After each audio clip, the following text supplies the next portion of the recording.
Assalamualaikum warahmatullahi wabarakatuh. Alhamdulillahilladzi nahana 'an ittiba'il hawa li'anna al-hawa yudhillu sahibahu 'anil huda. Innal huda hudallahi ta'ala. Asyhadu an la ilaha illallah wa asyhadu anna Muhammadan 'abduhu wa rasuluh. Allahumma shalli wa sallim wa barik ala nabiyyina Muhammad wa ala alihi wa sahbihi ajma'in. Amma ba'd. Qala Allah Ta'ala fil Qur'anil Karim, a'udzu billahi minasyaitonir rajim. Bismillahirrahmanirrahim.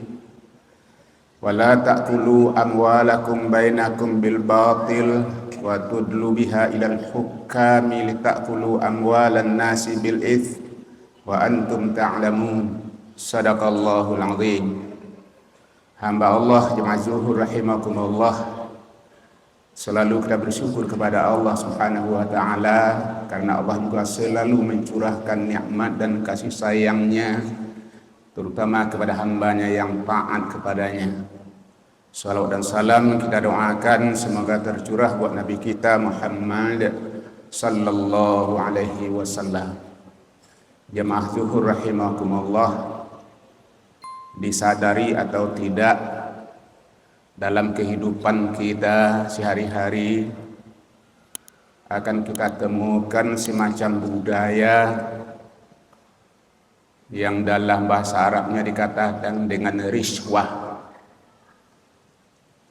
Kalau terjemahkan ke dalam bahasa Indonesia artinya adalah menyuap ataupun menyogok. Hamba Allah jemaah rahimakumullah, masalah suap ataupun menyogok itu adalah merupakan budaya dari orang-orang Yahudi. Apa artinya sogok? Secara istilah, riswah ataupun sogok itu adalah badlul mal allazi yattasilu bihil insan ila ahzi ma laisalah.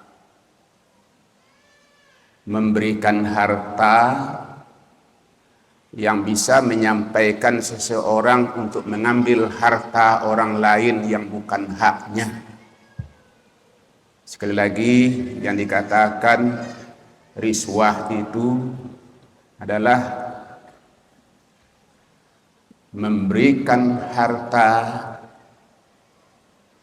dengan harta itu bisa membawa orang mengambil hak orang lain.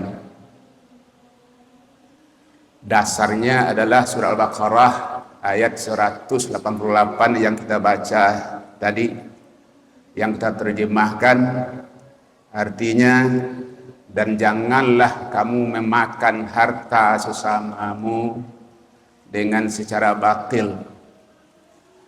Kamu bawa harta itu kepada hakim, tujuannya adalah untuk memakan harta manusia melalui dosa, sementara kamu sendiri mengetahui. Jadi dalam ayat ini sudah bisa kita temukan yang namanya sogok ataupun riswah. Membawa harta kepada kepada hakim atau orang-orang yang menentukan atau orang yang membuat kebijakan, tujuannya adalah untuk bisa mengambil harta yang bukan haknya sendiri. Wa antum ta'lamun, sementara kamu mengetahui. Tadi kita katakan bahwa sogok menyogok, suap menyuap itu adalah budayanya orang Yahudi, bukan budayanya orang Islam. Kita temukan dalam surat Al-Maidah ayat 62. Wa tara katsiran minhum yusari'una bil ismi wal udwan wa aklihim suhta labi sama kanu ya'malun. engkau lihat kebanyakan mereka di sini marja damirnya adalah orang-orang Yahudi. Mereka bersegera melakukan dosa dan permusuhan, dan mereka memakan yang haram. Amat buruklah yang mereka lakukan. Kita lihat bahwa riswah itu adalah perbuatan yang terdiri dari ada 3 komponen. Yang pertama namanya adalah ar-rashi.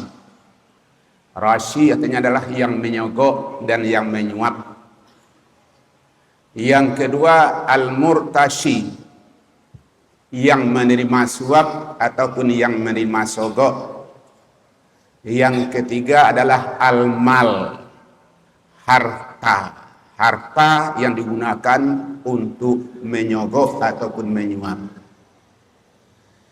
Kalau hilang salah satu dari 3 unsur itu, tidak akan terjadilah riswah, tidak akan terjadilah sogok menyogok. Kita cemas, jemaah rahimakumullah, andai kata ini terjadi di komunitas muslim.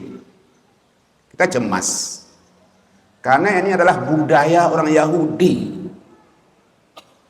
Mustahil kiranya orang Islam menerima warisan orang Yahudi. Orang Yahudi itu sudah komitmen, walan tarda angkal yahud walan nasara hatta tattabi'al millatahum. Orang Yahudi, Nasrani tidak tinggal diam, tidak akan senang sebelum kamu mengikut milah mereka. Milah bisa dalam artian agama, bisa dalam artian doktrin, bisa dalam artian budaya. Hamba Allah ma'asyuhur rahimakumullah, kita agak geli juga kalau membaca ini. Tapi jarang orang membaca ini, padahal ini ayat Allah. Kadang-kadang seolah-olah itu tidak jadi masalah.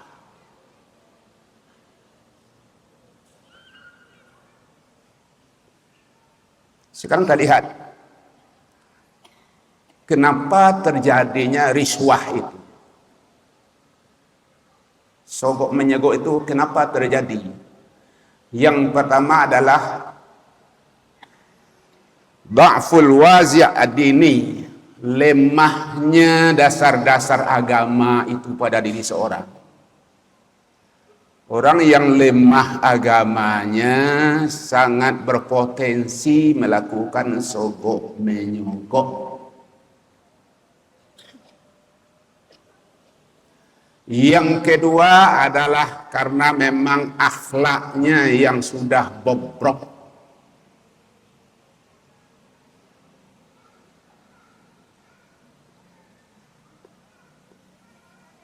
Yang ketiga adalah karena kepemimpinan yang lemah.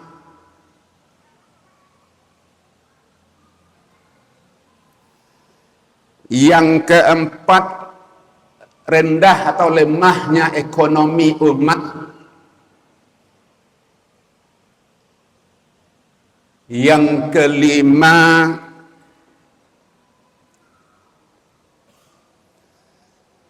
lemahnya pengawasan. Ini sebabnya.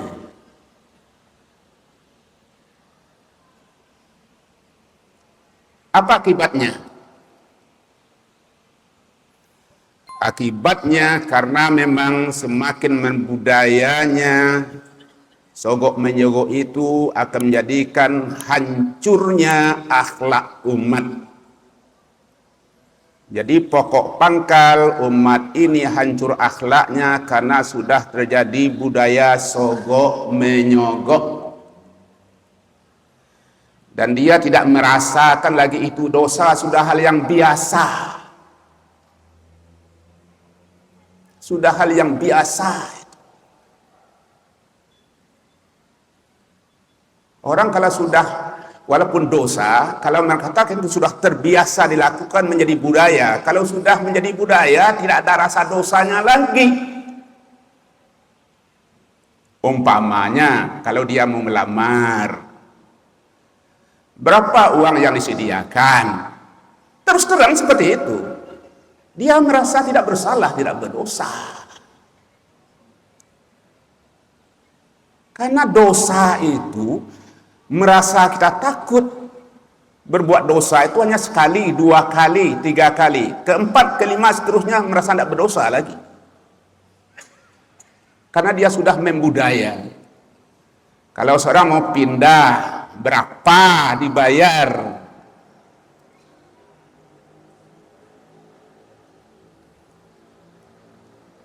Kalau dia jadi pegawai, diadakan setelah lulus, tulisan, ada ujian wawancaranya, ini jadi momok.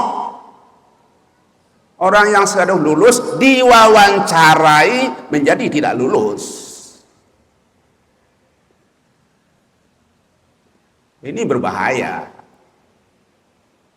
Akibatnya apa? Ya, negara itu tidak akan maju. Yang lulus itu orang-orang yang istilahnya populer sekarang ordal-ordal. Ada orang dalam yang menguasai. Akhirnya yang memegang kekuasaan itu nanti dipegang oleh orang-orang yang nilainya rendah. Orang-orang yang pintar tersingkir. Kapan kita maju?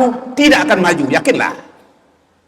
Karena yang naik itu bukan orang yang berkompetensi, kompetensi yang bagus. Tapi ada hal-hal lain. Ini akibat riswah.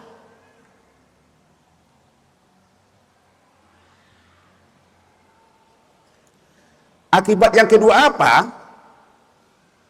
Ialah hilangnya rasa kepercayaan. Semakin merajalela, sogok menyogok, rasa percaya itu akan hilang.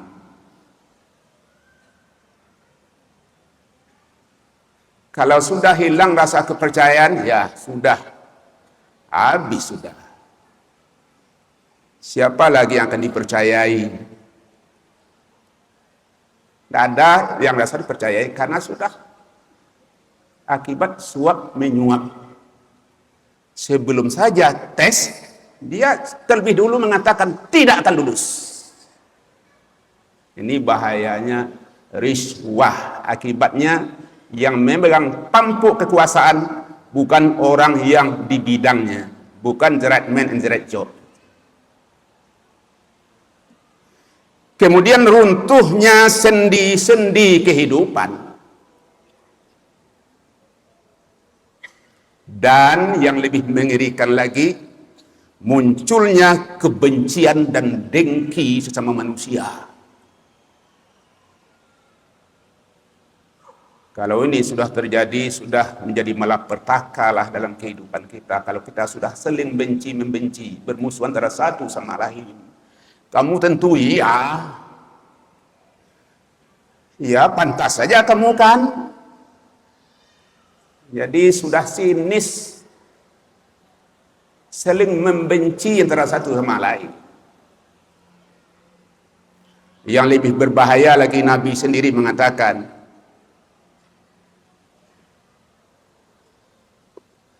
la'anallahul murtasi wal rashi wal murtasi.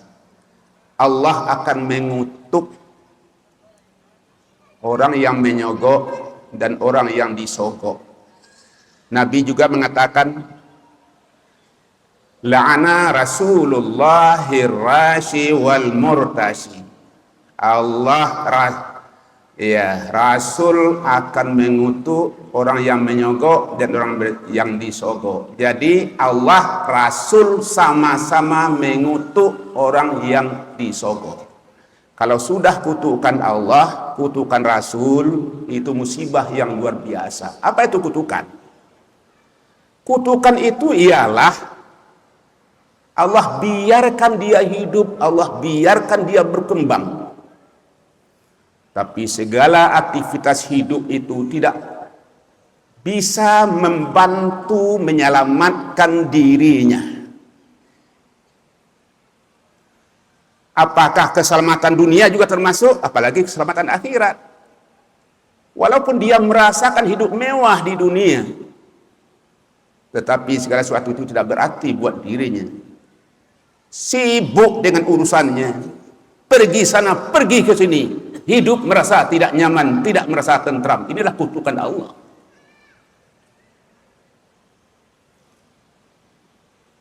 Dan negara tidak akan bisa maju. Kalau sudah terjadi ini, kalau sudah Allah mengutuk, habis sudah.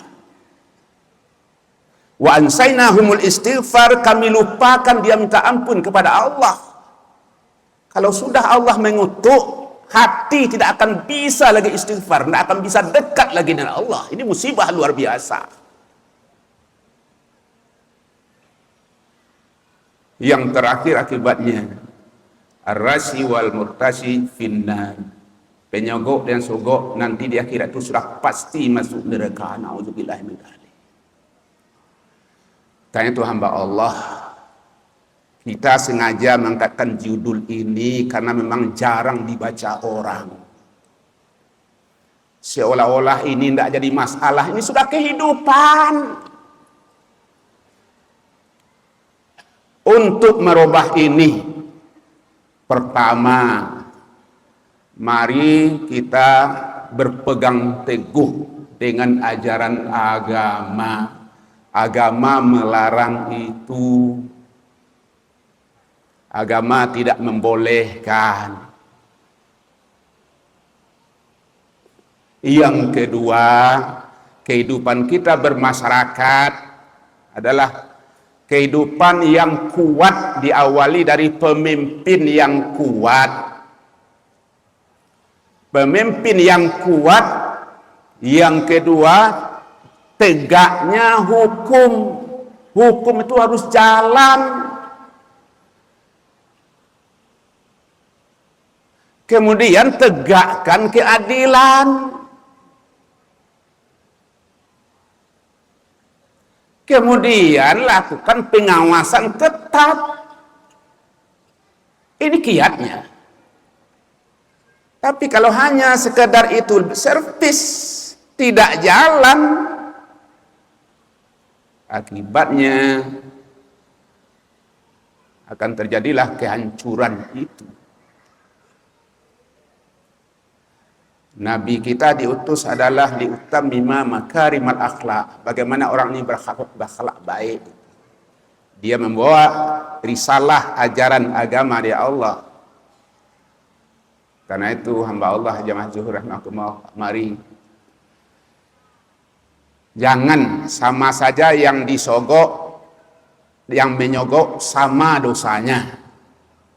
Jadi kalau ada yang memberi kepada kita dengan tujuan tertentu, jangan diambil. Dosa, neraka, tolak saja. Begitu juga kita jangan coba-coba menyogok. Tidak akan aman kita di dunia ini, juga di akhirat. Kullu lahmin nabata minal haram, setiap daging yang ditumbuhkan kembang dari yang haram, fannaru aulabi, nerakalah yang lebih pantas bagi dia. Jangan kita coba-coba memakan yang haram. Kita punya anak dan istri, anak yang tumbuh dari haram yang kita makan, itu akibatnya juga tidak akan baik kepada keturunan kita. Na'udzubillah min dzalik, na'udzubillah min dzalik, astaghfirullahalazim. Mari kita kembali, andai kata kita sudah terlanjur. Kalau belum terlanjur, mari kita pegang ajaran agama bahwa perbuatan riswah itu adalah dilarang dalam agama kita. Hidup pasti di akhir yang kematian, di dunia hanya sekadar untuk beramal, akhiratlah untuk kita hidup nanti berbahagia. Gunakanlah dunia ini dengan sebaik-baiknya. Mudah-mudahan berkah yang kita sampaikan banyak manfaatnya, dan mohon maaf. Wassalamualaikum warahmatullahi wabarakatuh. Mm-hmm.